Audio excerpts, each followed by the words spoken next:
meminimalisir ya kurangnya masukan materi yang didapat ya. Kalau sekarang ini ya artinya saya dulu kuliah ujian lisan ya, lisan enggak ya, ujian tertulis itu diperiksa dosen 3 hari keluar nilainya ya, 3 hari keluar.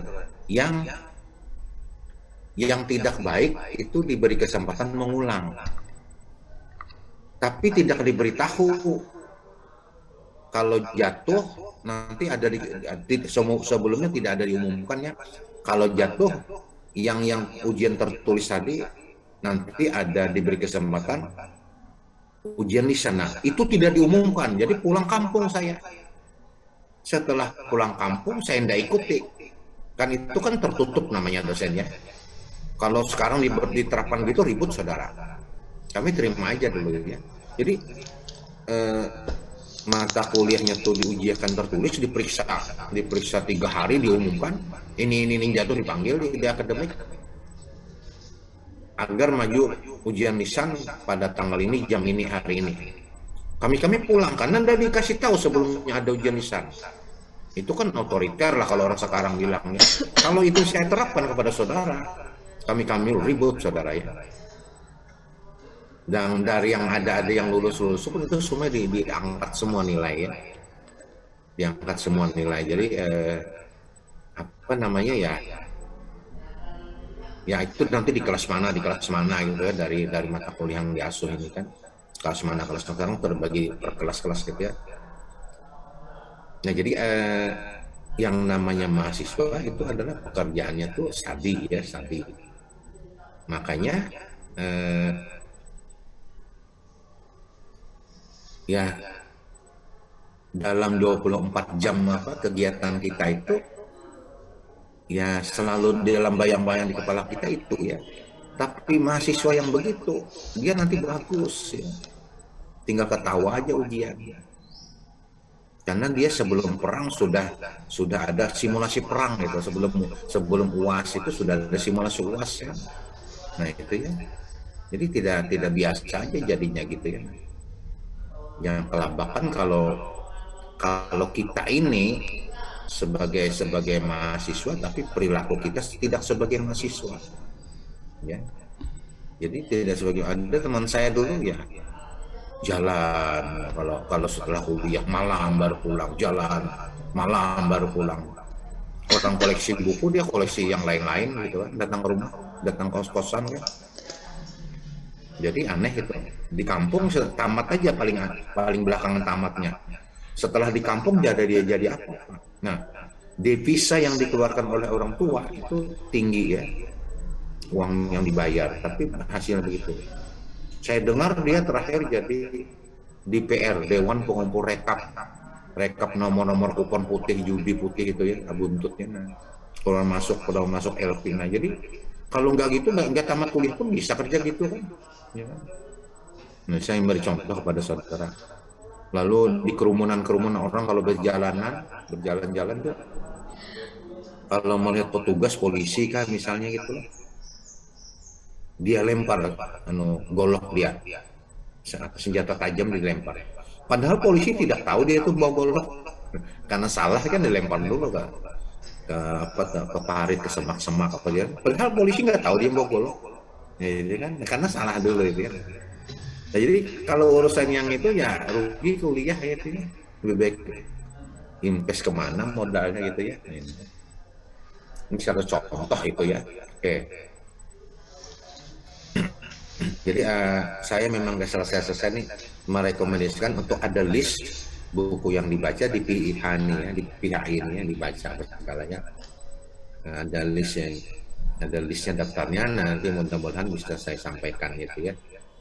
Jadi sudah tuan ini kerja ngetik itu, aduh apa namanya, rasa capek dan malas itu. Fasilitas ada tapi kerjanya itu lagi ya. Oke, saya akan buka slide nomor 867.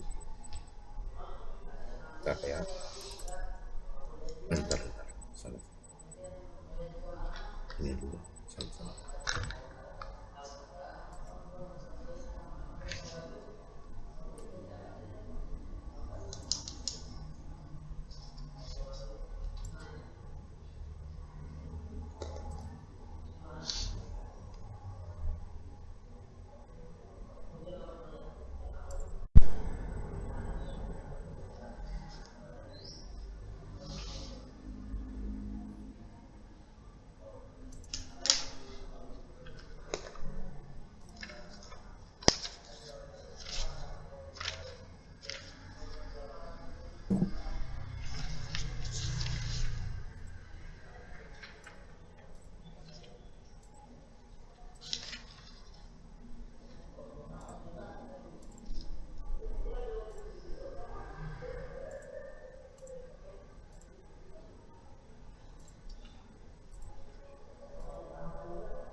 Oke ya. Nah, sumber hukum ini sumber hukum dalam arti formil ya, dalam arti formil. Di dalam pembagian hukum saya juga kemarin ada menyebut hukum menurut sumbernya kan ya. Minggu yang lalu hukum menurut sumbernya. Ini sistem hukumnya. Bentar lo. Sumber hukum. Bentar lo. Salah. Yang keluar salah.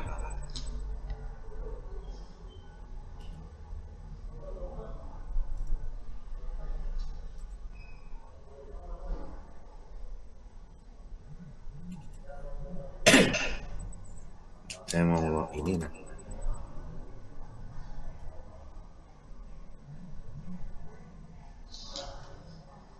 Ya. Sumber hukum dalam arti formil ya, dalam arti formil. Oke. Nah, sumber hukum ini juga dibicarakan ya di PIH. Makanya PHI dan PHI ini tidak banyak beda ya. Jadi awal-awal tuh berjalan itu bareng. Tapi setelah ya artinya masuk kepada materi itu misah.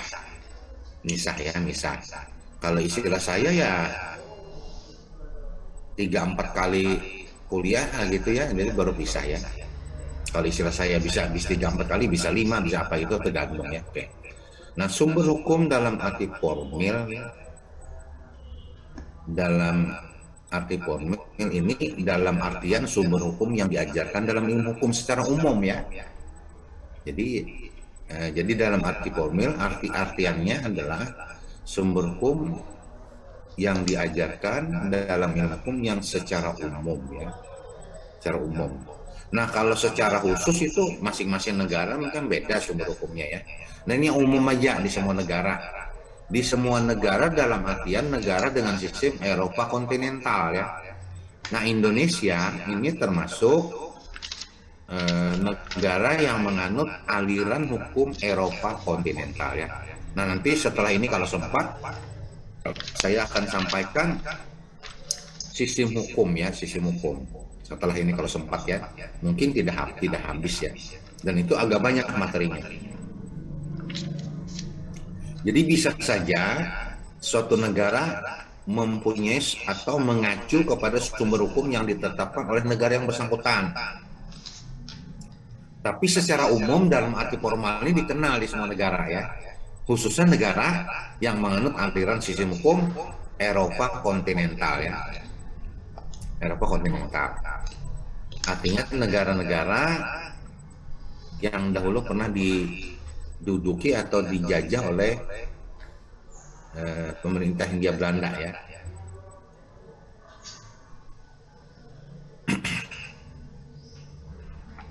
Jadi ada juga satu negara itu mengacu kepada sumber hukum yang ditetapkan oleh negara itu sendiri ya. Nah, jadi agak beda dengan sumber hukum dalam artian yang umum ya. Sehingga urut-urutan sumber hukum urut-urutan sumber hukumnya tidak semuanya sama dengan sumber hukum dalam arti formal yang diajarkan oleh ilmu hukum ya. Nah sekarang yang dalam arti formal aja kita ya, yang arti formal yang umum semua. Ini mungkin saudara di dosen PIH sudah diajarkan ya, sudah disampaikan mungkin juga di mata kuliah Pancasila kan, keluarga negaraan saya tidak tahu lagi sekarang namanya, bisa juga ada ini ya. Nah ini yang umum aja gitu, nah dalam arti formal. Nah sumber hukum dalam arti formal itu ada 5. 1 undang-undang, 2 kebiasaan, 3 perjanjian internasional atau traktat treaty ya. Jadi perjanjian antar negara, perjanjian internasional baik itu bersifat bilateral maupun multilateral itu menjadi sumber hukum ya dari masing-masing negara yang menandatangani atau negara yang membuat perjanjian itu ya. Yang keempat jurisprudensi. Jurisprudensi ini artinya putusan pengadilan ya untuk negara dengan sistem Eropa kontinental ya. Jadi jurisprudensi ini adalah putusan pengadilan. Tapi negara dengan sistem common law, jurispruden namanya itu ilmu hukum atau pihak ya. Jadi beda sekali. Nanti saudara akan melihat, akan Bapak tunjukkan perbedaan itu ya. Nah kemudian doktrin. Doktrin ini ajaran hukum ya. Doktrin ini ajaran hukum. Nah kita bahas satu-satu ya. Ini sudah tahu ya. Jadi Ed 2. Langsung kedua aja kebiasaannya. Ed ini ya, tambahan sedikit, ini ada dari bahasa Latin. Artinya keterangan tambahan kalau kita ya. Jadi ed ini adalah dari istilah Latin ya. Ed volorum. Nah, ed volorum ya. Jadi singkat ed, artinya keterangan lebih lanjut ya. Dari bahasa Latin et volorum, jadi et 2 aja, et berapa ya, et volorum, jadi keterangan lebih lanjut 2 untuk yang kebiasaan ini ya. Kalau undang-undang tahu sudah ya, nah, saya tidak singgung ya, et volorum ya, ini. Jadi kita belajar, katakan di awal-awal kuliah dulu kita belajar ilmu hukum tuh ya mungkin tidak beda juga dengan belajar di fisika, kimia, biologi ya, yang banyak menemukan istilah-istilah Latin ya. Ternyata karena sumber hukum dari filosofinya dulu ya dari Latin Yunani itu yang mungkin ya jadi sama aja dulu filosofi kan, para filosof itu ya. Oke. Nah, kebiasaan adalah suatu perbuatan yang dilakukan berulang-ulang. Sudah ada sejak lama. Nah, jadi kebiasaan itu sudah ada. Kemudian kebiasaan itu ditaati dan dipertahankan oleh masyarakat ya.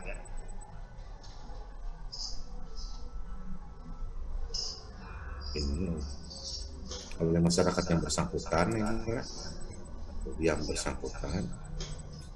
ini ya, dulu ya, yang oleh masyarakat yang bersangkutan. Ini tergeser kemarin mesin bersangkutan. Oke.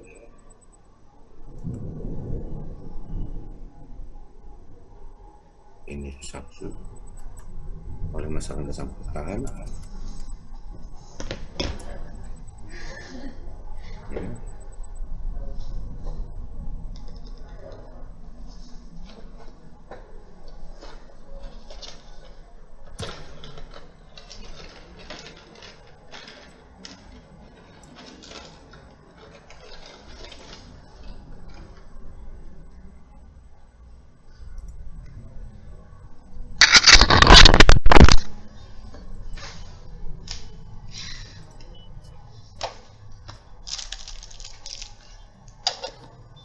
Dulu ya, ada telepon. Assalamualaikum Joni, ya. Ya Jan, ya. Baik aja Jan, ya. Hah? Apa Jan? Hah? Oh ya Kak, ya. Kenapa? Kada tahu?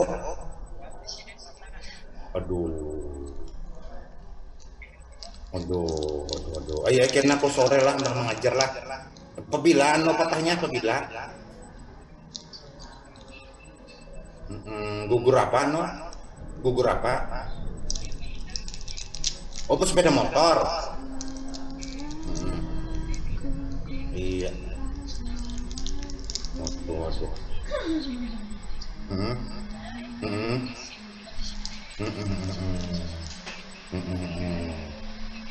Ini di rumah aja lah. Ini di rumah aja lah. Iya. Bertangkir kalau sudah lah, bertangkir lah. Oh iya. Aduh lah, kecelakaan lah. Jadi kadang-kadang begawi lah. Kadang-kadang begawi artinya turun begawi bang. Tapi kadang-kadang bang perhatian begawi gugur apa kayak itu adalah lah. Iya. Malah aku hendak awal bukan hari Sabtu hari Minggu pada jalan-jalan itu nah iya jadi sawat ada itu nah ya. Awas kah mano Joni sudah di rumah Burhan? Oh iya kah iya. Nah nyaman juga nih ikam HP Android nyaman gitu nah ya lah sudah HP Android soalnya mah HP biasa tuh nang ali banar bagus saja telah lah aja oke deh oh iya oke aja Android bapak mengajar lah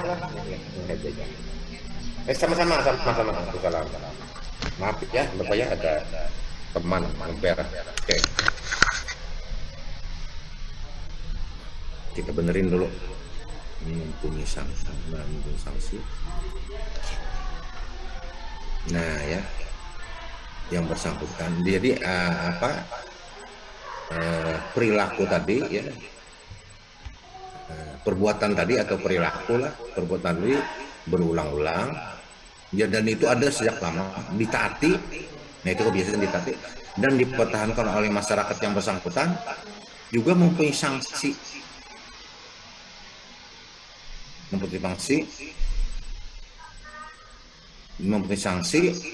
di masyarakat di kawasan lingkungan tersebut ya di masyarakat bagi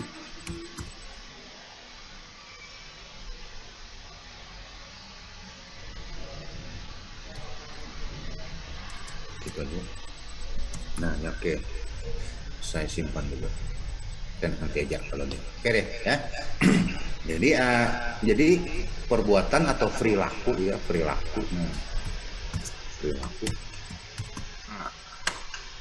nah oke nanti kita benerin ya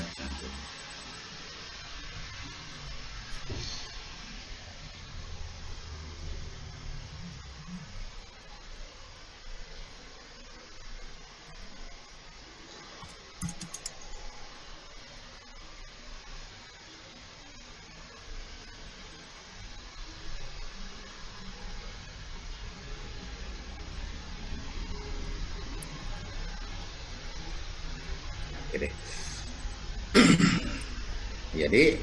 jadi perbuatan atau perilaku yang dilakukan berulang-ulang sudah ada sejak lama ditaati dan dipertahankan oleh masyarakat bersangkutan kemudian juga mempunyai sanksi di kawasan atau di lingkungan masyarakat itu jadi sanksi itu untuk masyarakat lingkungan itu aja ya oke penjelasan yang kedua tentang perjanjian internasional ya jadi ini traktat treaty bahasa Inggrisnya ya suatu perjanjian internasional yang dibuat oleh negara antara negara baik perjanjian bilateral itu artinya dua negara aja maupun lebih dari dua negara multilateral ya dan menjadi sumber hukum bagi negara yang membuatnya maupun negara yang meratifikasinya ya jadi kalau negara meratifikasi itu dia tidak dia tidak membahasnya di DPR tapi yang ada tuh disahkan begitu aja ya tapi dibahas juga di DPR tapi tidak jelimet dan ribet membahasnya di DPR. Nah, kalau itu adalah perjanjian internasional dari banyak negara, jadi diratifikasi aja. Ratifikasi dimaksudkan dilakukan oleh presiden selaku kepala negara atau kepala pemerintahan, kepala pemerintahan, kepala eksekutif ya, atau kepala negara gitu ya, bersama lembaga legislatif. Oke. 4 suprema. 4 ini adalah jurisprudensi tadi ya, jurisprudensi ya. Jurisprudensi ya. Nah, jurisprudensi adalah satu putusan pengadilan. Pengadilan yang dimaksud di sini adalah pengadilan tertinggi. Nah, pengadilan tertinggi di suatu negara atau disebut juga Supreme Court. Nah, pengadilan tertinggi di suatu negara kalau di Indonesia disebut MA ya, Mahkamah Agung. Jadi Mahkamah Agung adalah pengadilan dan pengadilan tertinggi, pengadilan sentral yang membawahi semua pengadilan di Indonesia ya, semua pengadilan yang ada di Indonesia ya. Nah, untuk negara yang menganut sistem hukum common law, nah ini kita kan Eropa kontinental ya, nanti saya jelaskan ya. Dan saudara belum tahu di sini ya. Untuk negara yang menganut sistem hukum common law, jurisprudensi atau putusan pengadilan sangat dihargai. Ya, sangat dihargai. Kedudukannya setingkat atau sama dengan undang-undang sebagai sumber hukumnya. Jadi di negara common law, jurisprudensi atau putusan pengadilan itu dihargai sekali ya. Tapi kalau jurisprudensi sendiri itu ilmu hukum saya katakan tadi ya. Kalau yang putusan pengadilannya ya. Nah, kemudian pada negara yang menganut sistem atau aliran hukum common law berlaku asas. Nah, ini common law yang tadi ya, yang putusan pengadilan sangat dihargai adalah itu berlaku asas the binding itu meningkatkan the binding kata-kata. Jadi kekuatan mengikat dari sebuah contoh, sebuah putusan. Jadi kekuatan mengikat dari sebuah putusan contoh. Jadi di sini ya, saya menyebutnya begini, satu contoh ya. Nah, jadi kita belum sampai gitu. Jadi asas bukan setiap negara tapi statis itu tetap, statis ya tetap ya. Nah, statis tetap ya. Decisis ini bahasa Inggrisnya decision kan, nah bahasa Latinnya decisis ya. Jadi Inggris juga kadang-kadang berasal dari bahasa Latin ya. Decisis ini putusan decision ya. Poeta non moforoni non tidak ya, moforoni mofuman gerakan berubah. Ini berubah kan, movement gerakan bergerak. Jadi non mopro tidak berubah, tidak bergerak. Jadi kalau diartikan, tetaplah pada putusan, sesuatu yang telah tidur jangan dibangunkan lagi. Ya. Ini ada tambahan, jangan dibangunkan lagi ya. Nah, kalau dosen saya dulu di UGM gitu nyebutnya, jangan dibangunkan lagi. Ini artinya ya. Oke. Nah, jadi stare decisis, statis ya tetap ya. Nah, ini sama artinya dengan ini, cuma ini kecil Latin ya. Jadi mana dulunya asas stare decisis jelas dulu stare decisis ya. Karena ini lebih lama. Nah, ini baru aja the binding ini. Di ajaran hukum yang common law ini baru ya. Nah, ini lebih lama karena sumber hukum itu sumber hukum Eropa kontinental itu berasal dari hukum Romawi kuno ya. Nanti saya jelaskan dari hukum Romawi kuno. Oke. Nah, saya berikan contoh ini ya. Ini artinya tetaplah pada ajas mengikatnya sebuah putusan. Maksudnya presiden ini contoh bahasa Inggrisnya, tapi di sini putusan. Jadi begini ya. pemeriksaan perkara-perkara atau persidangan perkara-perkara pada negara-negara common law ini lebih cepat diperiksa daripada kita di sistem Eropa kontinental. Nanti ya. Jadi lebih cepat. Apa sebab? Kalau sudah ada putusan, misalnya orang nyuri ayam. Nyuri ayam, ayamnya 2 ekor. Putusan itu nanti misalnya Pengadilan Negeri Banjarmasin memutus orang nyuri ayam 2 ekor itu dengan hukuman 4 bulan ya. Misalnya itu ya. Nggak usah lah, 2 bulan lah itu ya, 2 bulan. Nah, Pengadilan Negeri Banjarmasin memutus orang nyuri ayam 2 bulan. Lalu itu juga diikuti kalau banding itu tetap aja banding ke pengadilan tinggi ke Mahkamah Agung itu tetap 2 bulan. Jadilah dia putusan MA ya, Mahkamah Agung ya. Nah, jadi putusan pengadilan tertinggi. Jadilah dia putusan menjadi sumber hukum lah. Nah ini. Nah jadi kalau di Martapura ada orang nyuri ayam 2 ekor itu sudah tidak repot lagi standarnya. Ketuk palu 2 bulan. Di Pengadilan Negeri Banjarbaru ketuk palu 2 bulan. Di Pengadilan di Kota Baru ketuk palu 2 bulan. Di Pengadilan Negeri Marabahan ketuk palu 2 bulan. Jadi ini tetaplah pada putusan asas mengikatnya sebuah putusan itu.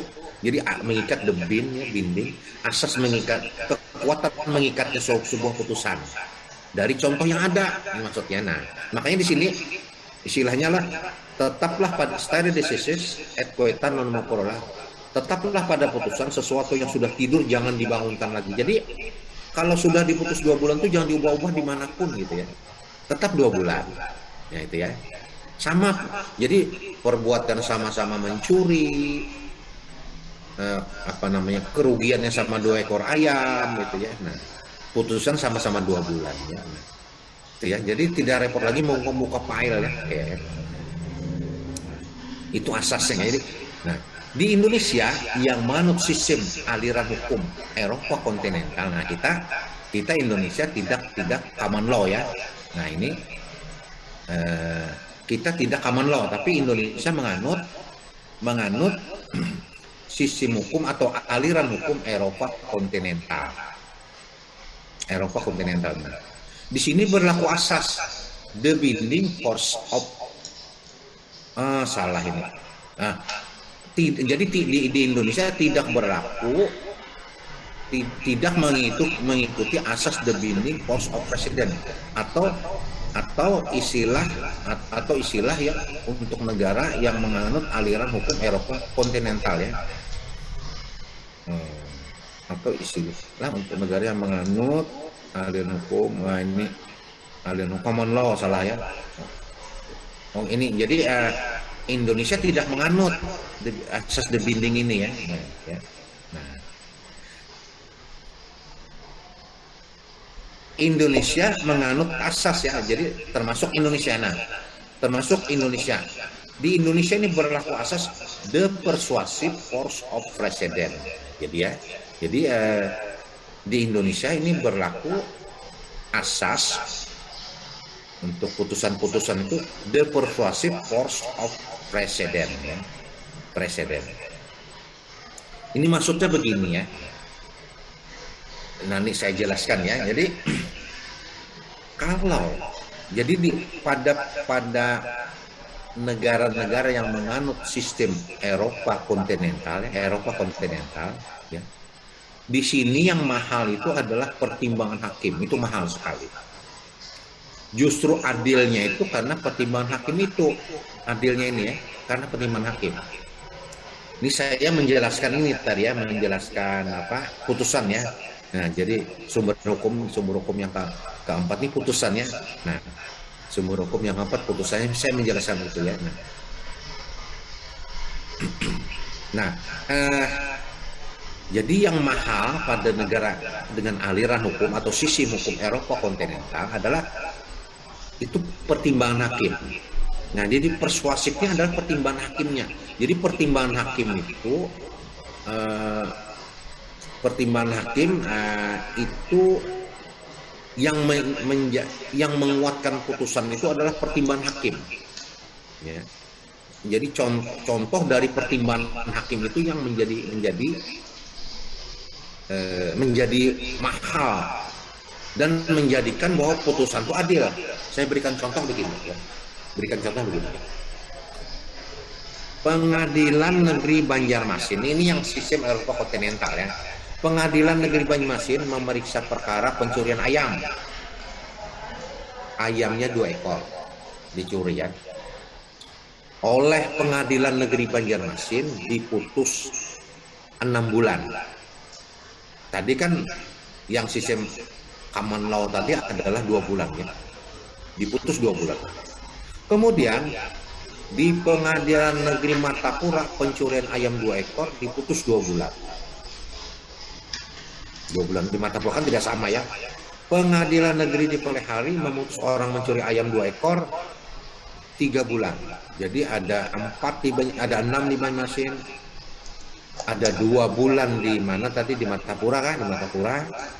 Ada 3 bulan di Pengadilan Negeri Pelehari. Ini adalah adil. Karena apa? Tidak samanya tuh justru adilnya tuh justru dari tidak samanya itu. Nah, sekarang ini saya berikan contoh ya. Yang di Banjarmasin orang mencuri ayam di 2 ekor diputus 6 bulan. Pertimbangan hakim adalah karena si terdakwa itu terpidana itu adalah residivis. 6 bulan yang lalu hakim itu juga hakimnya memutus perkara orang ini nyuri ayam. Jadi residivis dia. Hidupnya kalau tidak mencuri tidak hidup anak bininya, ya. Anak istrinya kalau tidak mencuri tidak hidup ya. Nah, jadi wajar kalau diberi hukuman itu lebih berat. Ya, karena kalau dia tidak mencuri dia tidak bisa ngasih makan anak istrinya ya. Nah, karena dia residivis ya itu. Nah, pertimbangan hakimnya karena dia residivis ya. Nah, pengadilan di Martapura ini memutus 2 bulan. Yang dicuri sama ayam juga sama-sama 2 ekor, diputus 2 bulan. Pertimbangan hakimnya adalah bapaknya yang mencuri tadi, pelaku yang mencuri adalah karena istrinya karena anaknya sakit mau beli obat. Anaknya sakit mau beli obat ya. Dan bapaknya baru kena PHK. Tadi yang sistem ini ya, yang sistem di sini ya, nah common law ini residivis lah. Ya, orang baik rata-rata 2 bulan, tapi cepat mutusnya. Perkara itu cepat, ambil contoh aja sudah ada presiden contohnya. Nah, kalau di sini tidak mau begitu ya. Yang di Pelehari itu diputus 3 bulan. Apa sebabnya? Nah, karena dia residivis juga ya, mau memasukkan jadi bukan residivis ya. Dia mencuri ayam, uangnya tadi untuk memasukkan anak ke sekolah. Tidak halal uang curi ayam tapi untuk anak ke sekolah. Nah, ini ya. Jadi itu yang mempersuasif ini pertimbangan hakim ya, yang menjadikan kuatnya putusan itu ya. Nah, makanya karena ini pengadilannya, yang di sini ini adil juga dan cepat pukul rata. Di sini juga adil. Tidak adil kalau dibedakan nanti si pencuri tadi kalau ini juga putus, mungkin nanti bisa 1 kurungan dia ambil ayamnya semuanya kan, lebih banyak lagi, jadi perlu dihukum lebih berat. Nah, ini namanya the persuasive force of precedent ya. Oke ya. Sumber hukum di Indonesia ada semacam acuan ya. Acuan yang dapat digunakan sebagai sumber hukum, yaitu Undang-Undang Nomor 12 Tahun 2011 tentang pembentukan peraturan perundang-undangan. Ya. Menurut pasal 7 Undang-Undang Nomor 12 Tahun 2011, jenis-jenis hierarki ini artinya tata urutan ya. Hierarki ini tata urutan ya. Tata urutan.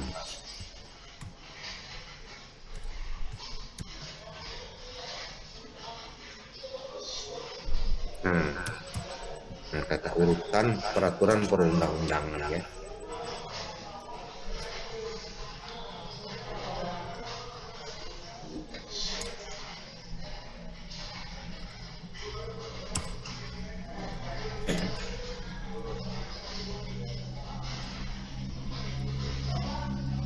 Tata urutan peraturan perundang-undangan. Nah, di sini kita ada punya sendiri ya. Tapi Indonesia juga mengakui ini ya, mengakui sumber hukum dalam arti formil ini. Ini mengakui, yang 5 ini mengakui ya. Tidak minimal di dalam ilmu hukum. Nah, Indonesia punya juga tata urutan, ada acuannya Undang-Undang Nomor 12. Nah, Undang-Undang Nomor 12. Nah, di kita tata urutan itu yang pertama hierarkinya ya. Satu, Undang-Undang Dasar. 2, ketetapan MPR. 3, Undang-Undang garis miring peraturan pemerintah pengganti undang-undang atau Perpu ya. Nah ini disingkat juga Perpu ya. Perpu.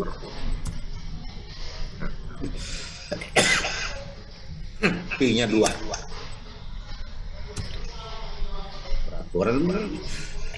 Peraturan pemerintah pengganti undang-undang ya. Nah, jadi ini PP ini asalnya dari sini naik menjadi undang-undangnya. Jadi peraturan pemerintah ini produk hukum ya. Ini yang dibuat oleh presiden sendiri. Kalau undang-undang presiden bersama DPR ya kan. Tapi peraturan pemerintah bisa menjadi undang-undang. Peraturan pemerintah itu kalau yang asal dari peraturan ini kan peraturan pemerintah. Nah, kalau yang dari peraturan pemerintah itu namanya pengganti undang-undang. Kenapa pengganti undang-undang? Ini untuk mengatasi keadaan-keadaan yang genting dan mendesak. Ya. Jadi kalau pemerintah sendiri itu membuat undang-undang itu cepat. Membuat peraturan pemerintah cepat lalu diangkatlah menjadi undang-undang ya itu cepat. Tapi kalau undang-undang biasa ada RUU dibahas dulu di DPR 2 tahun, kadang-kadang ada yang nggak jadi undang-undang ya, padahal masyarakat butuh undang-undang itu ya. Jadi dari peraturan pemerintah diangkat ke DPR menjadi undang-undang, namanya Perpu, pengganti undang-undang jadi undang-undang. Jadi Perpu ini sejajar dengan undang-undang ya. Sejajar ya. Kalau kadang-kadang nulisnya gini gitu ya, kadang-kadang nulisnya gini ya.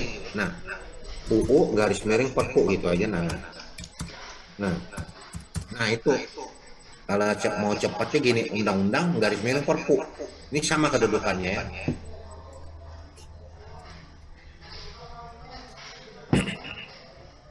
Nah, yang tata urutan keempat adalah peraturan pemerintah sendiri.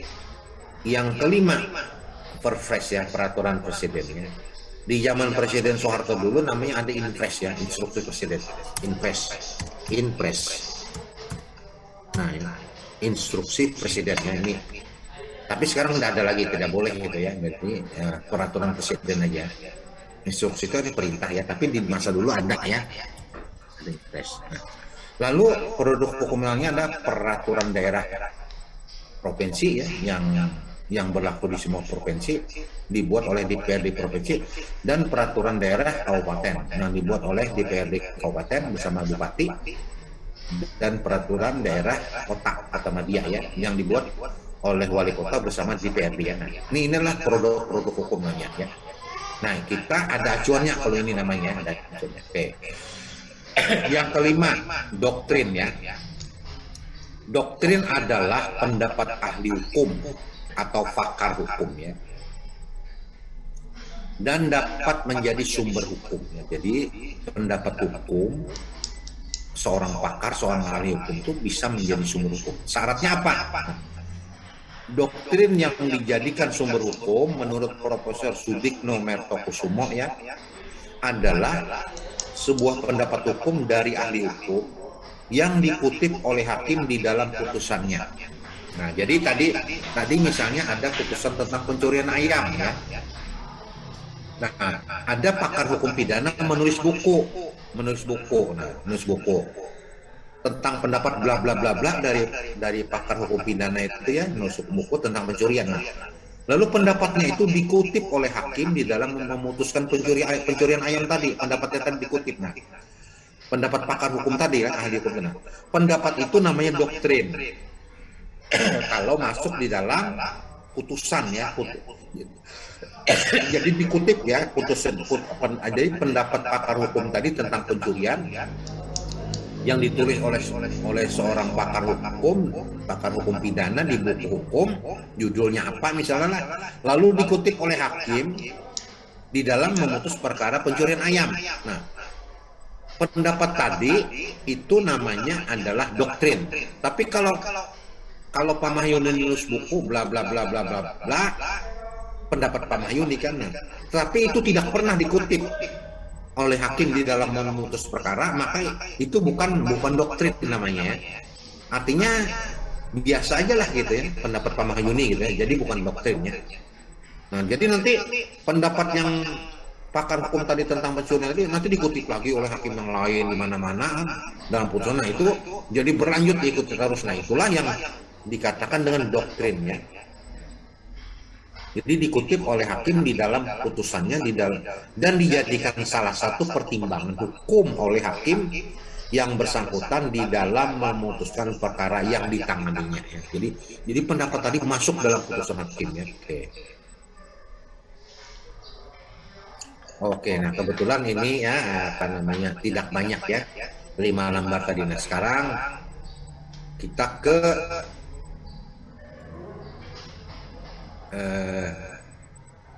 materi baru ya, materi baru tentang sistem hukum. Nanti kedua bahan ini juga saya kirim hari ini setelah kuliah. Nah, sistem hukumnya agak lambat gitu.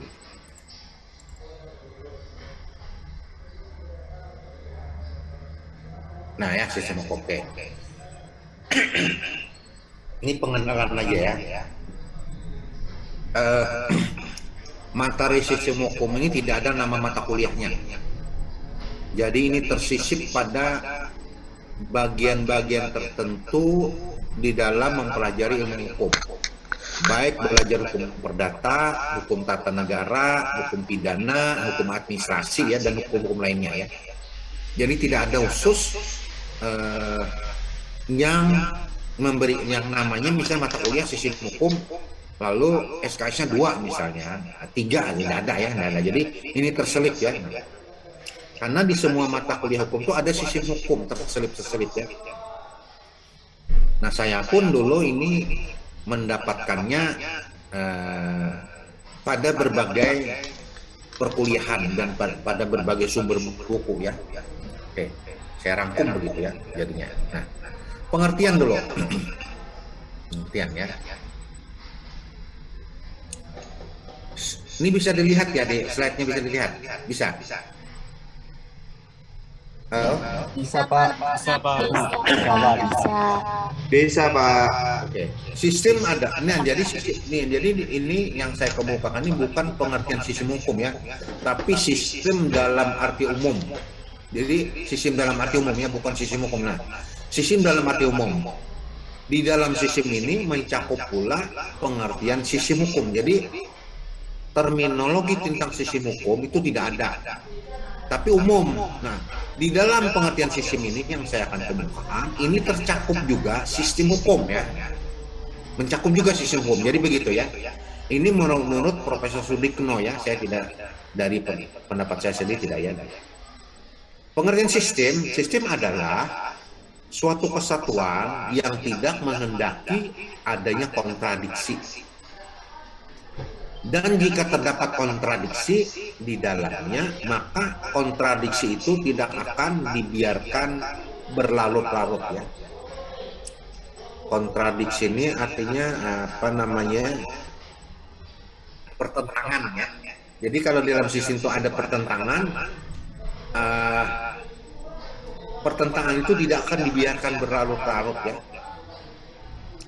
Di dalam hal ini sistem itu sendiri yang akan mengatasinya. Untuk itulah sistem hukum banyak menyediakan asas-asas ya. Jadi asas-asas hukum itu dalam rangka memecahkan permasalahan di dalam hukum itu sendiri. Kalau terjadi pertentangan, kalau terjadi kontradiksi ya. Jadi kalau di dalam hukum terjadi pertentangan, terjadi kontradiksi, sistem hukum sendiri yang akan mengatasinya. Nah, cara mengatasinya di dalam sistem hukum itu banyak disediakan asas-asas hukum. Nah, saudara kalau berbicara asas hukum itu tidak satu ya, banyak sekali asas hukum itu. Jangan bingung. Ada asas hukum pidana, asas hukum perdata, asas hukum tata negara, asas pajak, asas hukum pajak ya, asas hukum perjanjian ya. Jadi makanan sehari-hari lah biasa asas itu ya. Makan biasa itu asasnya. Jadi banyak ya namanya. Nah di asas itu apa namanya dalam rangka mengatasi kontradiksi di dalam hukum itu sendiri. Jadi kalau ada kontradiksi adanya asas maka asas itu akan mengatasinya. Nah, untuk itu menurut Profesor Sudikno ya, jadi hukum banyak menyediakan asas-asas ya. Dan asas hukum mengenal adanya penyimpangan. Jadi asas hukum apapun namanya ya, asas hukum itu dia mengenal penyimpangan. Jadi tidak kaku begitu aja. Jadi fleksibel ya, asas itu fleksibel. Tidak rigid ya, tidak kaku ya. Tapi dia elastis ya dan mengenal penyimpangan. Saya berikan contoh ya, Saudara, nah ini saya sangat merekomendasikan ya, menyarankan saudara beli KUHP punya, dan ini terpakai dari awal kuliah sampai akhir kuliah dan sampai nanti saudara tamat ya, bekerja dan tidak ada yang dipegang gitu, terpakai terus. Beli KUHP, karena ketika saya menyebut sini ya saudara nanti bukalah pasal-pasal KUHP ini lah. Nah, contoh ini adalah pasal-pasal yang di dalam hukum pidana itu pada dasarnya orang tidak dihukum walaupun melakukan tindak pidana. Ya, jadi asasnya dulu begini, prinsipnya asas itu ya, asas itu siapa yang melakukan perbuatan dia harus siapa yang atau barang siapa melakukan perbuatan pidana, maka dia harus dimintai pertanggungjawaban pidana ya. Itu dulu asasnya. Jadi barang siapa yang melakukan perbuatan tindak pidana atau delik pidana, dia akan dimintai pertanggungjawaban pidana atas perbuatan yang dilakukannya. Nah, itu pada prinsipnya begitulah. Prinsipnya artinya istilah itu adalah asas ya. Jadi asasnya adalah istilah itu. Asas ini istilahnya adalah prinsip ya, prinsip. Tapi di dalam hukum sedikit sekali asas ini disebut prinsip ya. Tetapi sedikit sekali dalam belajar hukum itu prinsip itu disebut asas itu disebut prinsip ya. Tetapi asas saja ya. Kalau asasnya banyak maka asas gitu ya. Nah,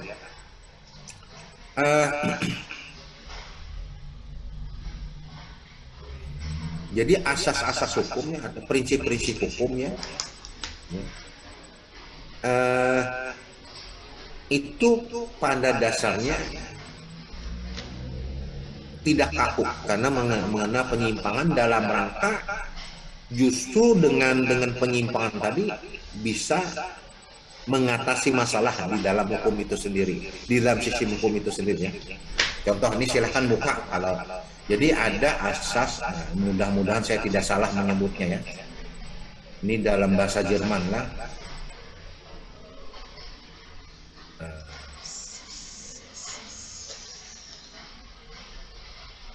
Bayang. Gen. School.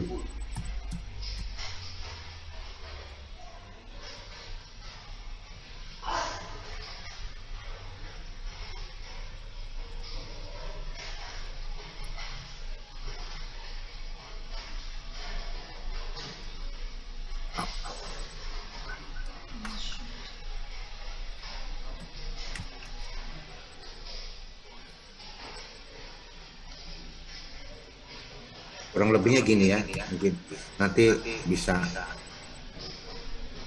Jadi bahasa kitanya ini asas dalam hukum pidana ya. Tiada pemidanaan tanpa kesalahan. Nah, nanti ini saudara beri tanda petik ya. Mungkin nanti saudara buka YouTube ya, tahu ya, buka ini ya. Ini asas dalam hukum pidana ya. Gens who describe ya, tiada artinya tiada hukumannya. Jadi bahasa kitanya tiada hukuman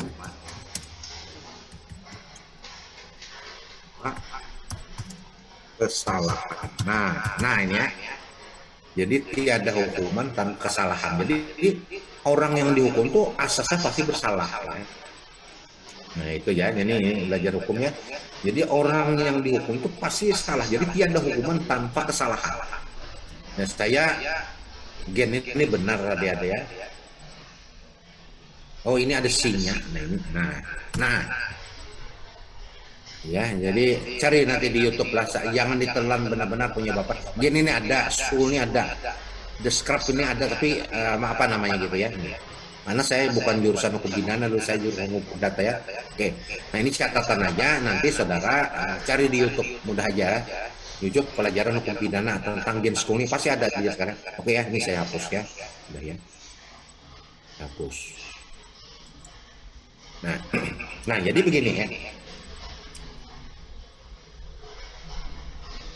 Pasal 44 ini adalah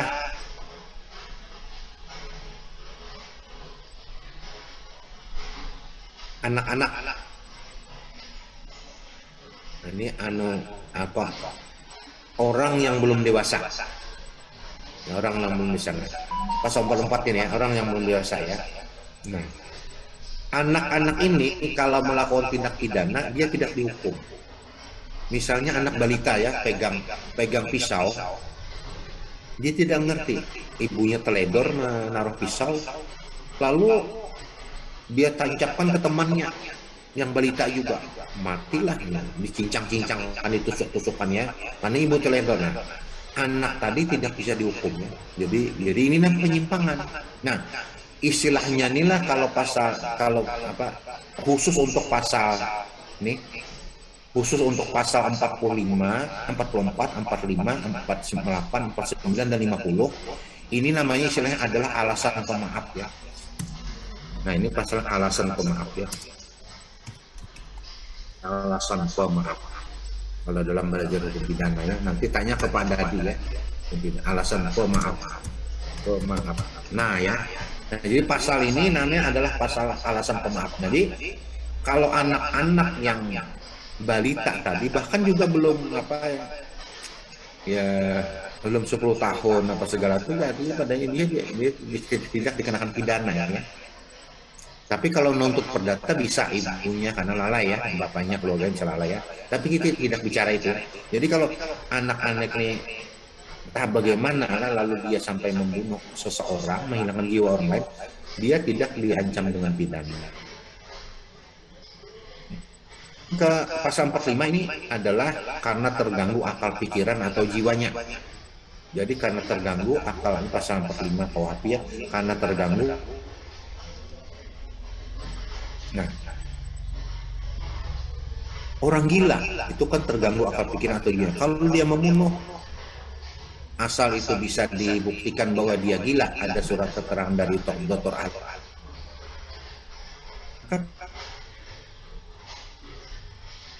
Tetap proses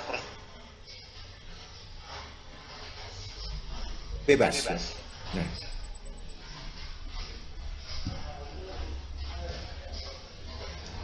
ketahuan juga nanti ya. Hilang terganggu akal pikirannya atau jiwa orang lain, dia dimaafkan kesalahannya. Ini alasan pemaaf ya, alasan pemaaf. Ini karena keadaan darurat. Keadaan darurat itu bahasa Belandanya ini adalah overmacht ya. Overmacht. Saya tulis di sini ya. keadaan darurat ini overmah ya, yang 48 ini.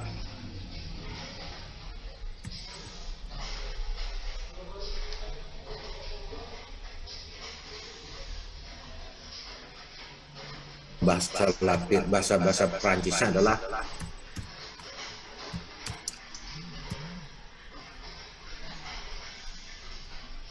force majeure ya. Ini keadaan darurat ya, keadaan memaksa, sama dengan ya, kita keadaan darurat.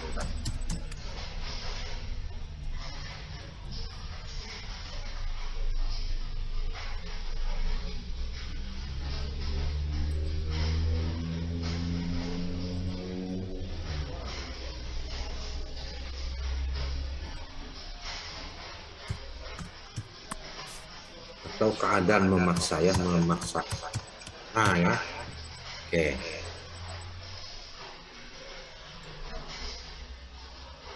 Nah ini ya, keadaan darurat, keadaan memaksa. Nah, ini pasal 48. Jadi begini contohnya. Kalau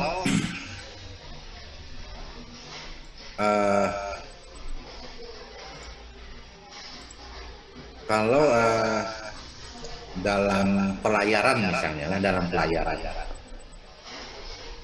kapal terbalik, kapal laut terbalik, itu kan laut kan gitu ya, kapal terbalik. Nah, lalu dalam keadaan panik begitu kan sebenarnya ada skoci dan ada pelampung, ada skoci dan ada pelampung. Nah, yang skoci itu misalnya muatnya ada berapa tuh, ada 20 ya. Berapa buah skoci di kapal-kapal penumpang itu kan, skoci yang perahu kecil itu ya. Nah, jadi ada penumpang yang tidak sempat naik ke skoci dan tidak sempat juga mengambil pelampung, life jacket ya, tidak sempat mengambil pelampung. Ada juga penumpang lain yang sempat memakai pelampung ya. Nah, pelampung itu pada dasarnya untuk individu sendiri aja. Jadi kapasitasnya kalau diganduli 2 orang, tenggelam kedua-duanya. Nah, ini keadaan darurat ya. Kalau diganduli 2 orang, mungkin karena ibu-ibu perempuan ini sudah panik apa dan sebagainya, dia tidak mengerti. Ya. Jadi ada seorang laki-laki digandulinya. Nah, celakanya karena kapasitas pelampung tadi, life jacket tadi ya, itu kalau ditumpangin 2 orang, mati konyol, mati kedua-duanya. Ya, konyol, mati kedua-duanya ya. Kalau yang orang laki-laki tadi ngalah, dia yang mati, perempuan tadi yang hidup, ya kan? Nah, karena keadaan darurat si yang laki-laki tadi dia sekuat-kuatnya dia melepaskan perempuan yang pegang badannya tadi ya, karena mati konyol, mati kedua-duanya. Nah, melepaskan pegangan dari ibu-ibu perempuan tadi yang mengganduli badannya. Nah, dia mengganduli tadi, lalu terlepaslah akhirnya perempuan itu. Karena kalau ditolong, mati kedua-duanya udah cukup, tenggelam ya. Nah, jadi ketika di darat, keluarganya ada orang yang melihat yang selamat. Si Anu ini katanya, yang orang yang punya pelampung tadi itu dikatakan membunuh karena tidak tahu mau menolong. Laki-laki yang mendorong tadi dari gandulan perempuan tadi itu dibebaskan dari perbuatan pidana ya. Walaupun perempuan tadi akhirnya dia tewas tenggelam ya. Nah, dia dibebaskan itu karena keadaan overmah ya, keadaan darurat, memaksa dan memaksa ya. Oke. Contoh lain lagi. Kasir di bank ya. Pada hari Jumat datanglah 4 orang perampok. Hari Jumat itu kawan-kawannya sudah ke masjid ya. 1 orang kasir tadi masih menyelesaikan pekerjaannya. Masuklah perampok 4 orang. 2 orang menyekap satpamnya seperti yang ditangkap. 2 orang lagi menghampiri kasir tadi ya. Kasir tadi dimintai untuk menyerahkan uang yang ada di hadapannya 5 miliar. 5 miliar ya. Jadi satpam tadi sudah diancam, diikat apa segalanya ya. Yang 2 orang menganu satpam ya, mengamankan satpam supaya tidak melawan. 2 orang tadi dengan ancaman pistol ada senjata tajam kepada kasir. Kasir itu tidak ada pilihan lain. Kalau dia mau selamat, maka dia akan menyerahkan uang yang ada di meja sebanyak 5 miliar tadi ya. Dia serahkan. Nah, untuk itulah, karena nyawa manusia itu lebih dari 5 miliar, kasir bank tadi dia menyerahkan uangnya. Pergilah perampok tadi. Dan satpam juga tadi dilepaskan, mereka sudah pergi. Nah, kasir bank tadi dalam menyerahkan uangnya tadi itu tidak bisa dipidana. Ya, tidak bisa dipidana karena kesalahannya melepaskan uang tadi ya. Tidak bisa dipidana. Tentu dengan penyelidikan juga oleh polisi ya, oleh pihak bank juga ya. Kalau berkaitannya kerjasama itu tidak boleh. Kalau kait kerjasama lebih fatal lagi nanti hukumannya baginya. Jadi kalau ini yang sebenarnya aja ya, keadaan memaksa, dia tidak ada pilihan lain kasir bank tadi kecuali menyerahkan uangnya demi hidup dia. Ada dua nanti yang mati tadi, ada satpam dan ada dia sendiri kalau dia tidak serahkan uang. Nah ini namanya keadaan memaksa ya. Contoh lagi keadaan memaksa ini. Ada sebuah kapal laut khusus kapal barang. Dalam keadaan normal aja kapal barang ini kalau membawa barang itu 3.000 ton itu tidak masalah, normal aja. Ada berita dari Surabaya ke Banjarmasin misalnya, ada berita dari ramalan cuaca, ternyata seperti biasa saja aman. Cuaca tidak bersahabat aja lah gitu. Yang sudah ratusan kali sebanyak ini membawa barang 3.000 ton ini selamatlah barang, nggak usah lah 1.000 ton lah ya. Selamatlah barangnya, tidak apa-apa walaupun gelombang agak besar gitu. Ternyata sekali ini gelombang itu luar biasa. 3 kali lipat dari yang biasanya. Nah kalau sekali lipat tuh masih bisa aman-aman aja sampai ke Banjarmasin barang, aman aja. Sekali 3 kali lipat kencangnya badai itu. Di luar dari perakiran cuaca yang diketahui oleh nakoda ya, atau kapten kapal itu. Nah, dalam hal ini kapten kapal tadi memerintahkan kepada abika yang ada di situ untuk membuang separuh dari barang-barang bawaan tadi, dilempar ke laut supaya beban kurang ya. Dibuang separuh bisa diatasi dan tidak. Yang 49 dan 50 ini karena menjalankan perintah jabatan yang diatur dalam undang-undang ya. Pasal 49 dan 50 ini karena jabatan yang diatur dalam undang-undang atau peraturan-peraturan lainnya ya.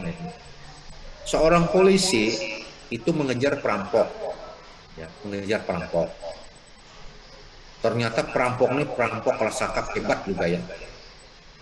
Dia membawa senjata tajam, membawa senjata api juga apa segala. Kalau polisi tidak pengalaman dan tidak lihat, jiwa polisi juga terancam. Polisi sudah memang dengan prosedur yang sebenarnya, dan jiwa polisi terancam, timnya tadi lah menangkap perampok tadi lah.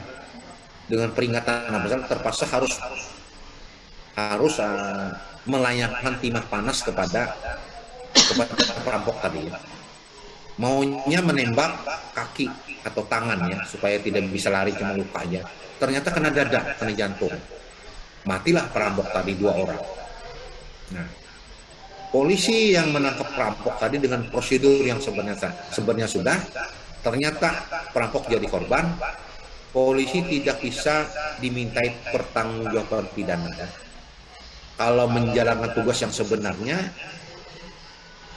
ya menangkap perampok, dan polisi harus menjalankan sebenarnya menangkap perampok, menjalankan undang-undang, lalu polisi dihukum juga karena menangkap perampok, maka tidak ada orang yang mau masuk menjadi polisi, mundurkan diri banyak. Nah jadi ini keistimewaannya ya, dia dilindungi oleh undang-undang karena menjalankan perintah jabatan. Berhenti orang jadi polisi karena berisiko menangkap maling yang meresahkan masyarakat, perampok yang meresahkan masyarakat, kok salah saya malah dihukum lagi. Oke. Yang 50 sama juga gini, tapi ini tentara. Tentara dalam menembak musuh, ya, itu mati musuhnya 50 orang mati, itu malah prestasi, ya, musuh ya. Jadi tidak bisa tentara ini dihukum karena menembak musuh menghinakan jiwa orang lain sebagaimana pasal 338 KUHP dan 340 KUHP ya, yang umum itu ya. 50 jiwa musuh ini mati, tidak bisa dipidana. Padahal 50 ini menghilangkan jiwa orang lain ya. Nah, dalam hal ini malah dia mendapat penghargaan, dinaikkan pangkat apa segala tentara ini. Nah, ini karena menjalankan perintah jabatan yang berdasarkan undang-undangnya pasal 48 dan 49. Silahkan nanti saudara baca ya. Nah, ini adalah pengecualian-pengecualian. Pada dasarnya tadi orang dimintai pertanggungjawaban pidana ya. Tetapi ya karena keadaan darurat ini dia malah dimaafkan kesalahannya ya. Oke, kita lanjut ya. Sistem hukum yang akan disampaikan di sini sifatnya hanyalah sekedar pengenalan aja ya. Apa itu sistem hukum? Negara-negara mana saja yang menganut sistem hukum dimaksud? Dan apa saja pembeda dari sistem hukum yang satu dengan sistem hukum yang lain? Sistem peradilannya bagaimana? Dan sistem dan tidak untuk jadi sistem hukum ini tidak untuk membahas sistem hukum dalam artian luas ya dan mendalam ya, tidak ya. Jadi pembedanya jadi negara-negara mana yang menganut sistem hukum itu ya, yang menganut, kemudian apa negara yang mana yang menganut sistem hukum ini, kemudian apa saja pembedanya ya, kemudian bagaimana sistem peradilannya, tetapi tidak membahas sistem hukum dalam arti yang mendalam dan luasnya. Oke ya. Sistem hukum ya. Jadi ada beberapa istilah untuk sistem hukum. Ada beberapa istilah. Jadi ada 4 istilah. Pertama sistem hukum itu sendiri. Nah ini masuk katakan tadi ya, masuk ya katakan tadi yang dari awal-awal kuliah tadi waktu bicara sumber hukum ya. Sistem hukum sendiri satu sistem hukumnya. Nah sistem hukum ini disebut juga aliran hukum. Jadi kalau menyebut sistem hukum, aliran hukum juga boleh. Sistem hukum juga disebut mazhab hukum. Sistem hukum disebut juga keluarga hukum, family of law ya. Yang tidak banyak disebut ini adalah family of law ya, keluarga hukum tidak banyak ya. Beberapa literatur aja disebut family hukum ya. Tapi kalau ada literatur, makalah buku yang ada keluarga hukum, family of law, itu sama aja dengan sistem hukum. Sama aja dengan mazhab hukumnya. Nah, yang terbanyak adalah sistem hukum yang dipakai. Ada juga aliran hukum, ada juga mazhab hukum. Yang kayak kita ada ya, yang Islam ini ada mazhab ada 4 mazhab Islamnya. Mazhab Syafi'i, mazhab Hambali, mazhab mazhab Syafi'i, mazhab Hambali, mazhab Maliki, mazhab apa satunya? Hanafi ya. Hanafi, Hambali, Maliki, Syafi'i ya. Nah, itu alirannya. Sama aja aliran Syafi'i ya. Tapi itu untuk Islam itu banyak disebut mazhab ya. Nah di dalam hukum ini memang terbanyak disebut sistem hukum. Tapi kalau saudara mendengar aliran atau mazhab itu kembalikan ke jaminan ya. Jadi kalau saya menyebut sistem hukum Eropa kontinental ya, sistem hukum Eropa kontinental ini itu sama aja dengan aliran hukum Eropa kontinental. Sama aja dengan mazhab hukum aliran mazhab hukum Eropa kontinental. Keluarga hukum Eropa kontinental sama aja. Jangan bingung. Ya. Nah, kemudian sistem hukum di dunia ini ada 4. Satu, sistem hukum Eropa kontinental. Saya pakai yang sistem aja ya. Sistem hukum Eropa kontinental. Ya. Nah, sistem hukum Eropa kontinental ini disebut juga hukum kodifikasi. Sistem hukum Eropa kontinental ini yang Eropa kontinental aja ya. Yang Eropa kontinental bukan yang Eropa kontinental ini disebut juga hukum kodifikasi. Hukum Eropa kontinental disebut juga civil law. Ini sama aja ya. Jadi sistem hukum civil law, sistem hukum kodifikasi sama aja Eropa kontinental ya. Yang pertama. Yang kedua, sistem hukum common law. Nah ini tadi ya, common law tadi ya saya ada singgung kan. Sistem hukum common law ya.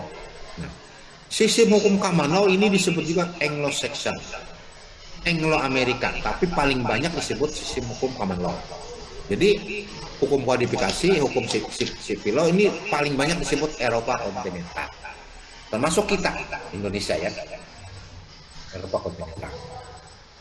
Yang ketiga, sistem hukum negara-negara sosialis komunis. Sistem hukum negara-negara sosialis komunis. Yang keempat, sistem hukum Islam. Nah, ini ada sistem hukum, ada 4 sistem hukum di dunia ini. Nah, kita di sini hanya menekankan yang dipelajari untuk yang dipelajari di dalam sistem di dalam ilmu hukum, baik fakultas hukum negeri maupun fakultas hukum swasta, S2 hukum negeri, S2 hukum swasta, S3 hukum negeri, S3 hukum swasta, S3 hukum swasta. Ini adalah sistem hukum Eropa kontinental. Karena ini yang kita anut. Ya, yang applicable, yang diterapkan di Indonesia adalah sistem hukum Eropa kontinental. Ya, oke. Memang ada disinggung sedikit belajar tentang common law ya, tapi sekedar tahu aja. Karena tidak applicable di Indonesia ya. Anglo-Saxon atau Anglo-American ini tidak diterapkan di Indonesia, tidak jalan sistem ini. Tapi perlu sekedar tahu aja. Nah, kemudian ini sistem hukum negara sosialis ini tidak banyak negara yang sosialis di dunia ini ya. Jadi kayaknya di sini lebih dominan itu adalah ketua partainya. Ketua partai komunis itu lebih dominan. Dia di situ pembentuk hukum, kadang-kadang dia juga sebagai pelaksana hukum. Ya. Jadi ini agak otoriter benar ya. Makanya tidak banyak dibicarakan di negara komunis. Sampai-sampai presiden itu bisa pembuat undang-undang, bisa pelaksana undang-undang, juga bisa sebagai eksekutor dari undang-undang itu ya. Lihat saja seperti Presiden Kim Jong-un di Korea Utara. Orang salah sedikit saja bunuh katanya, tembak katanya ya. Jadi kan padahal tidak semudah itu kalau di negara yang bukan komunis ya. Bukan komunis untuk menghilangkan dia orang lain. Sidang dulu apa segala macam-macam segala prosesnya panjang. Nah, sistem hukum Islam ya, ini khusus negara-negara Islam ya. Ini juga tidak banyak dibicarakan kita di dalam belajar ilmu hukumnya, karena tidak applicable juga di Indonesia. Jadi ada sedikit tentang common law ini ya, common law ini. Oke, nah sekarang yang satu, negara Eropa kontinental atau hukum kodifikasi atau hukum sipil law ya, itu negara-negara mana saja yang menganutnya. Nah, negara yang menganut sistem hukum Eropa kontinental ini adalah ya, Belanda, Jerman, Prancis, Luxembourg, Belgia, Swiss, Denmark, negara-negara koloni Belanda. Ya, kita koloni Belanda ya, bekas jajahan Belanda ya. Jadi ini negara-negara yang menganut sistem hukum Eropa kontinental. Nah, saya lebih lanjut ya sini keterangannya. Ini penjelasan yang bintang 1 ya, bintang 1. Indonesia yang dahulu dikatakan Nederland India ya, itu dikatakan sebagai wilayah jajahan Belanda di kawasan timur. Ya. Nah, jadi Indonesia ini termasuk menganut sistem hukum Eropa kontinental ya. Nah, Indonesia maksudnya NI ya, disingkat Nederland India. Nah, ini kebetulan adanya di wilayah kawasan timur. Belanda menyebutnya Oost-Indie. Oost-Indie timur bahasa Belandanya ya. Kalau bahasa Inggris namanya Es ya, Es Timur ya, Es Kalimantan Timur ya. Jadi OS ini adalah Belanda itu artinya timur ya. Jadi Hindia Timur. Nah, itu Indonesia. Yang kedua, yang berlaku juga melakukan sistem yang berlaku di negara itu sistem hukum Eropa kontinental atau sipil itu adalah Suriname. Karena Suriname dan Indonesia adalah wilayah jajahan Belanda ya. Suriname itu disebutnya wilayah jajahan Belanda di kawasan barat West Indies. Nah, ini sama kayak tulisan Inggris itu West juga barat ya. Jadi ini kawasan Hindia Barat ya. Jadi Hindia, West India dan West India. Oke. Nah sekarang kita ke ini, yang ke Anglo-Saxon Common Law ya. Negara mana saja mengikuti aliran-aliran Common Law atau Anglo-Saxon atau Anglo-Amerika. Nah ini negaranya. Negara yang menurut sistem Common Law atau disebut Anglo-Saxon, Anglo-Amerika adalah 1 Inggris, 2 Amerika Serikat, 3 negara-negara persemakmuran atau the Commonwealth gitu ya, dan negara-negara ek-koloni Inggris, negara-negara ek-koloni Inggris. Mari kita lihat rinciannya yang bintang 2 ini ya, bintang 2. Kanada, nah, jadi negara persemakmuran Commonwealth itu Kanada, Afrika Selatan, India, Australia, Selandia Baru, Kepulauan Fiji, Malaysia, Singapura, Brunei Darussalam. Jadi ini adalah anggota persemakmuran, ya. Ada anggota persemakmuran dan ada negara yang ek-jajahan. Kalau Kanada, mana tadi Kanada? Nah ini Kanada ini tidak jajahan Inggris tapi negara persemakmuran. Nah kalau Afrika Selatan ini jajahan Inggris ya. Nah kalau Fiji ini tidak jajahan Inggris ya. Australia tidak jajahan Inggris tapi anggota persemakmuran ya. Tapi yang jajahan Inggris ini Malaysia, Singapura, Brunei Darussalam, India ini anggota persemakmuran juga ya. Kalau Afrika Selatan memang ini pernah dijajah Inggris ya, Australia tidak pernah jajah, Selandia tidak pernah jajah, tapi anggota persemakmuran. Jadi yang masuk negara-negara menganut sistem hukum Common Law itu adalah Inggris, Amerika, anggota persemakmuran dan negara yang pernah dijajah Inggris. Nah, sekarang negara-negara komunis ya, negara-negara komunis. Nah ini negara barunya ada nanti saya lihat ya, saya tulis nanti di apa, saya akan revisi sedikit.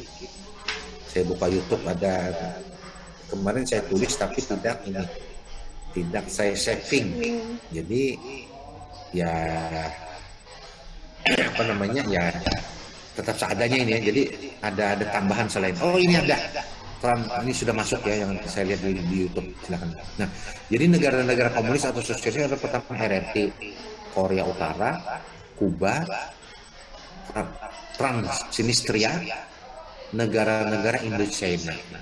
Negara-negara Indochina ini negara yang menganut sistem hukum komunis sosialis ya.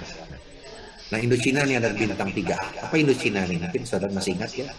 Di sejarah di dulu ilmu bumi waktu saya, sekarang geografi ya, geografi. Indochina itu adalah Vietnam, Laos, Kamboja. Nah itu negara-negara komunisnya, Vietnam, Laos, Kamboja ya. Nah sekarang negara-negara Islam, negara-negara yang menganut hukum Islam.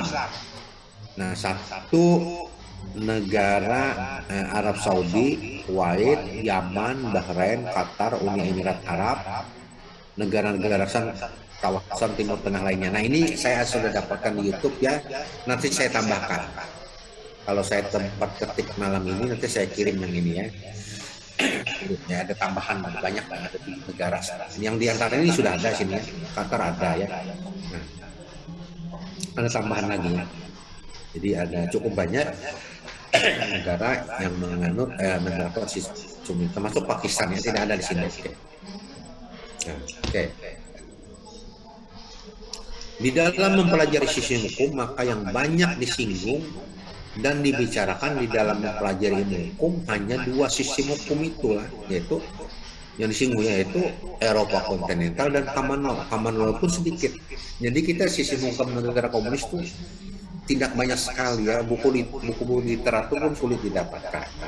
Sistem hukum Islam juga ya tidak banyak ya, tapi itu sebagai salah satu sistemnya.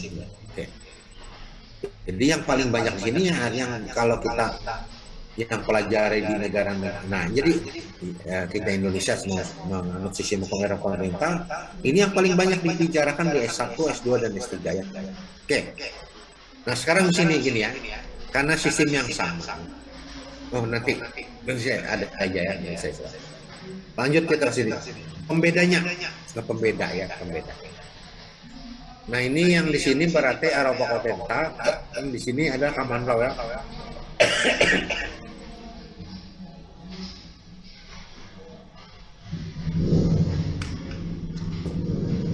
Nah,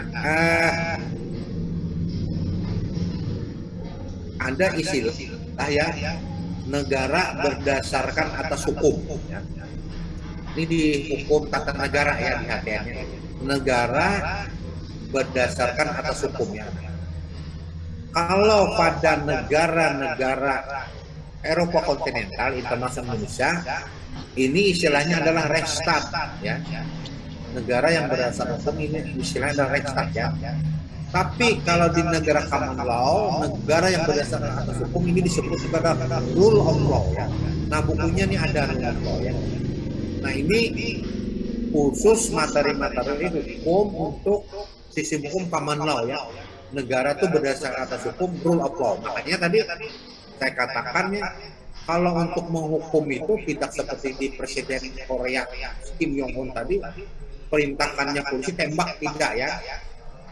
Yang memerintah kalau orang itu bersalah persidangan dulu, nah ada putusan pengadilan dan dia adalah ternyata tetap bersalah, maka dieksekusi oleh jaksa, eksekusi hukuman mati. Nah itu negara berdasarkan hukum rule of law itu begitu juga pada negara-negara Rechtsstaat ya. Nah ini masih bisa didengarkan di tempat saudara ini hujan lebat, masih bisa didengar? Bisa? Bisa Pak, bisa Pak. Bisa Pak. Jelas kok Pak, jelas.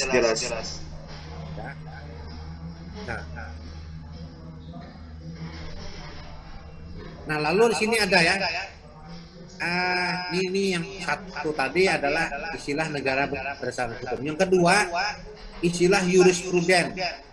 Nah kalau Belanda jurisprudensi, nah, jurisprudensi ya, jurisprudensi Indonesia ini sudah di Indonesia kan di Belanda, bahasa Belanda dari bahasa Belanda jurisprudensi ya. Nah mudah aja tuh ini jadi J ya, si ini menjadi T ya. Nah itu Belanda ya. Jadi kalau jurisprudensi di Belanda itu atau negara pada Eropa kontinental itu namanya putusan pengadilan. Tapi putusan pengadilan yang MA, yang pengadilan sudah tingkat tinggi ya, Supreme Court ya, pengadilan yang tertinggi di suatu negara.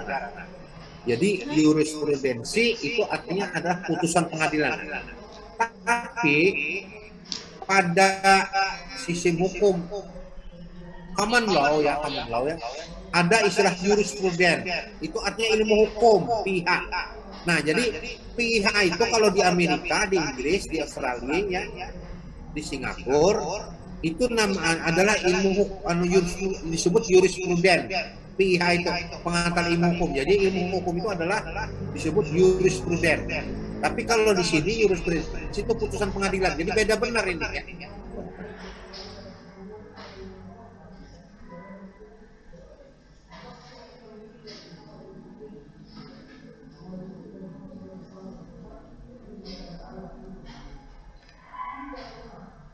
Ini ada gangguan tuh. Saya nggak bisa lihat tuh ya.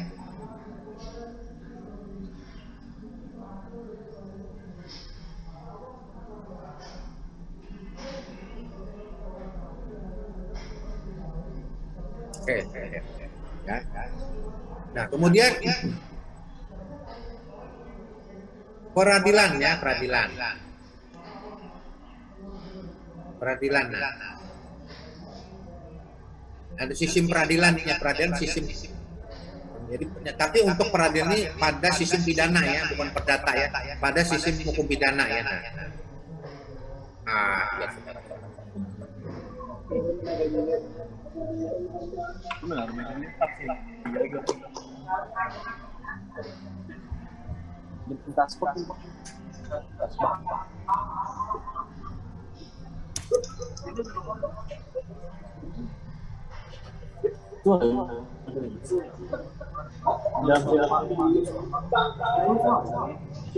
oh coba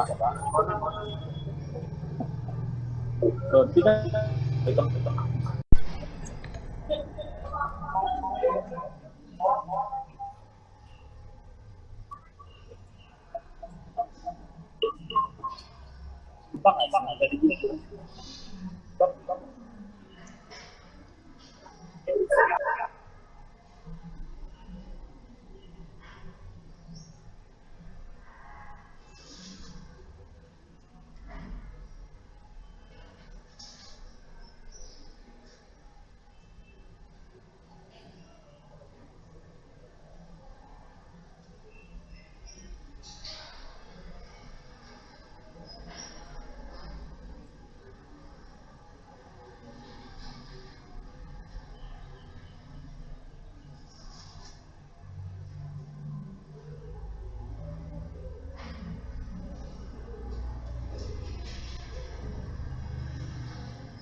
saya nggak ngerti nih.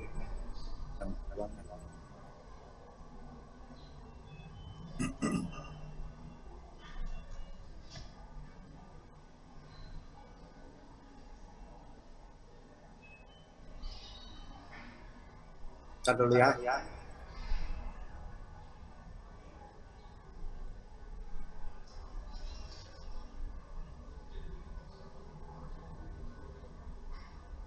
Ntar dulu ya.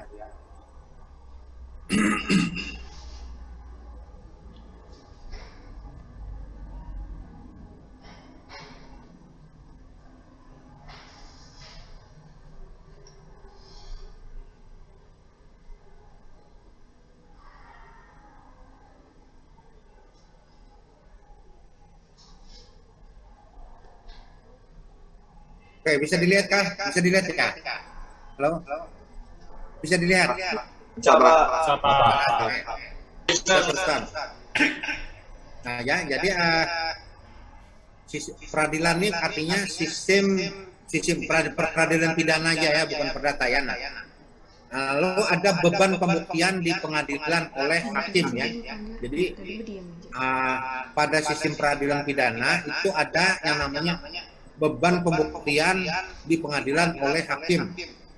Istilah bahasa Indonesia adalah burden of proof ya, beban pembuktian. Pada negara-negara Eropa kontinental ya, pada negara-negara Eropa kontinental ya, hakim menentukan terdakwa satu bersalah atau tidak bersalah. Tugas hakim ya. Yang kedua, hakim itu memberi atau menjatuhkan hukuman ya. Jadi hakim itu bersalah, menentukan terdakwa itu bersalah atau tidak bersalah. Yang kedua, hakim itu menjatuhkan hukuman atau memberi hukuman ya. Jadi tidak berjenjang ya, tidak berjenjang. Sehingga tugas hakim lebih berat ya, lebih berat.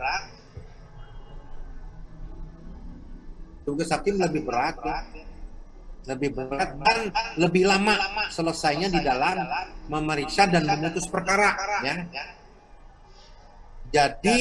Jadi cuma satu tingkat saja, satu tingkatnya. Ini pada sistem peradilan pidana di negara Eropa kontinental. Nah, sekarang pada sistem peradilan pidana pada negara-negara yang manut sistem common law ya,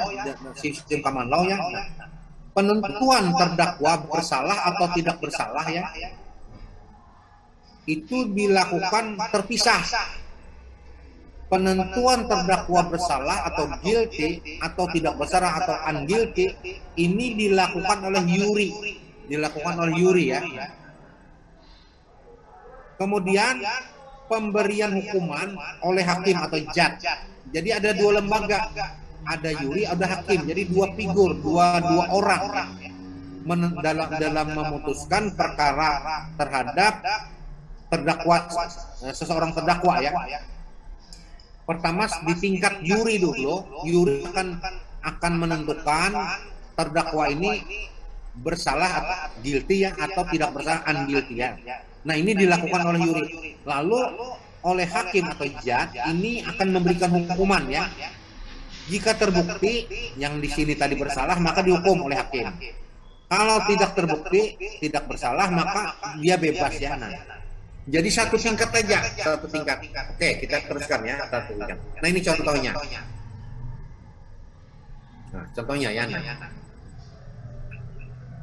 Pada negara-negara Eropa kontinental, hakim tadi kan menentukan bersalah atau tidak bersalah. Nah, jadi hakim sendiri yang berperan di sini ya, yang berperan. Jadi hakim di hakim di negara-negara Eropa kontinental ini menentukan bersalah dan tidak bersalah juga memberi hukuman.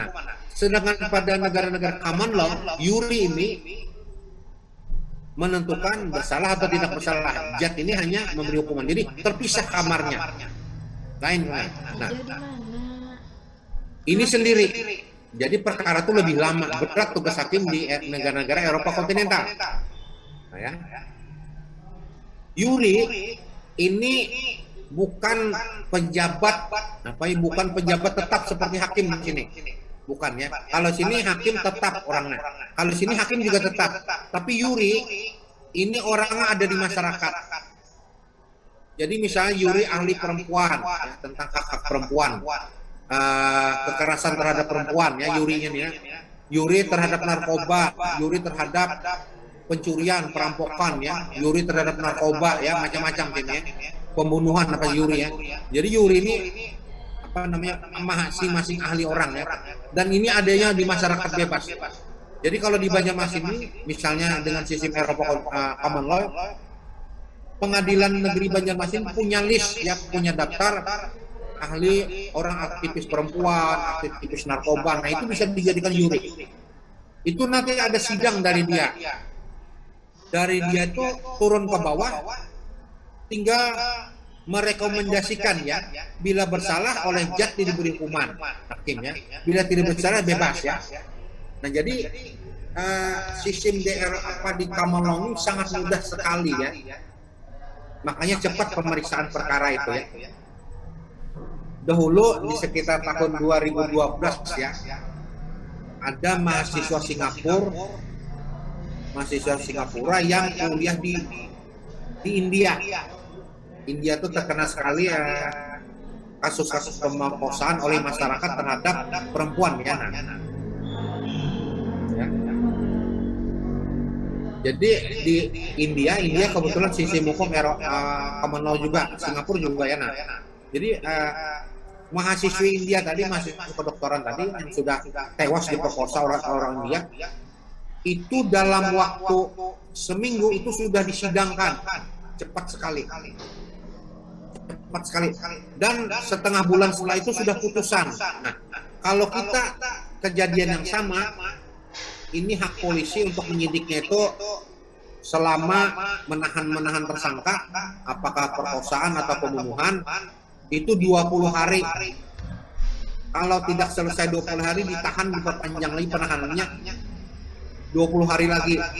Kalau tidak selesai lagi nanti diperpanjang lagi penahanan di polisi, itu 20 hari, berarti ada 3 bulan. Nah 3 bulan perkara itu harus dilimpahkan ke kejaksaan. Jaksa di dalam menyusun tuntutan itu ada kesempatan menahan 20 hari.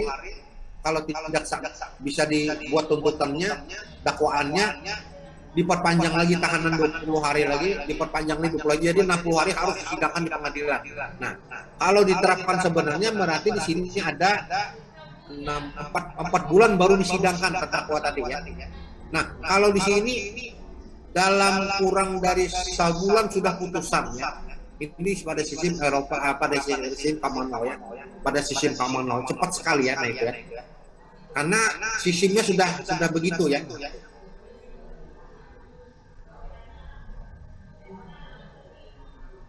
Nah jadi oke. Nah ya, nah sekarang begini ya, ini ada negara-negara yang menganut ya. Jadi kalau kita mau melihat bagaimana sidang perkara pidana ini dalam sisi yang sama ya, di negara-negara yang menganut sisi hukum Eropa kontinental ya. Kalau kita mau melihat sidang perkara pidana di Prancis, kita tidak perlu datang jauh-jauh ke Prancis. Datang aja kita ke pengadilan negeri Banjarmasin sama sistemnya. Ya. Jadi mau menonton sidang perkara pidana di Prancis itu udah jauh-jauh, nggak usah jauh-jauh datang ke Prancis. Lihat aja sidang pengadilan perkara pidana di Martapura, di Palangkaraya, di Muara Teweh, di Kota Baru sama seperti yang dilakukan di Belanda, di Jerman ya, di Belgia, di Swiss dan di Denmark ya. Nggak usah jauh-jauh sama sistemnya. Nah itulah sistem yang senang. Kemudian juga kalau kita mau melihat persidangan perkara pidana di Inggris, tidak perlu jauh-jauh ke Inggris. Lihat aja yang terdekat di Singapura atau di Malaysia. Ya. Di Singapura atau di Malaysia. Itulah sidang perkara karena sistemnya sama. Ya. Nanti kalau sudah pandemi berakhir, new normal, mari kita mau melihat sidang perkara pidana dengan sistem common law ya, perkara pidana maunya ke Amerika Serikat, kita tonton aja perkara pidana di Singapura. Mari kita sama-sama berangkat ke sana, bawa Pak Mahyumi nanti ya. Kita nonton perkara pidana dengan sistem common law. Nggak usah ke Amerika, nggak usah ke Inggris, nggak usah ke Australia yang terdekat aja, ke Singapura atau ke Malaysia. Nah ini